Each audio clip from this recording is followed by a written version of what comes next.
We are inside the submersible Titan, which is a carbon fiber and titanium sub that can go to the depths of the Titanic. Hi, my name is Stockton Rush. I'm the CEO and founder of OceanGate. Let's take a look at Titan. So we're coming into the sub. This is the only toilet available on a deep diving submersible. Best seat in the house. You can look out the viewport. We put a privacy screen in, turn up the music, and it's very popular. We have our control screen here, our sonar screen here, and we can put any image we want in the back. We've taken a completely new approach to the sub design, and it's all run with this game controller and these touch screens. So if you want to go forward, you press forward. If you want to go back, you go back. Turn left, turn right, go down, go up. And it's Bluetooth, so I can hand it to anybody. And it's meant for a 16-year-old to throw it around, and super durable. We keep a couple of spares on board just in case. This is the second year we've been out to the Titanic. We went out in 5 8-day missions. We did about 10 dives to the wreck site of the Titanic, and we did an extra dive on an undiscovered reef that we found.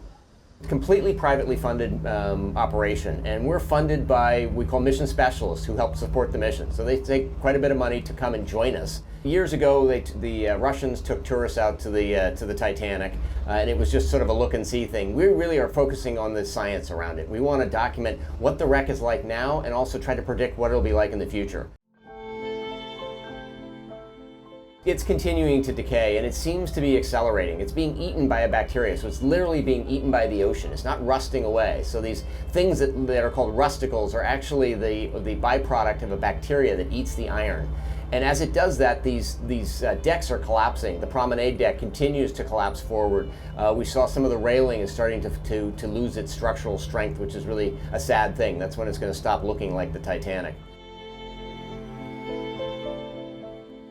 The interest in the Titanic is the reason we go there, because people are willing to fund this kind of exploration and science, and that gives a completely different research component that almost nowhere else in the deep ocean can you get funding to go back every year for decades and see how coral reefs develop and see how metals decay and see how currents change. I mean, that just, you can't justify that. No government will pay for that. Nobody wants to go back to just some old reef, but people do want to go back to the Titanic. And that's why we go, is because people want to go.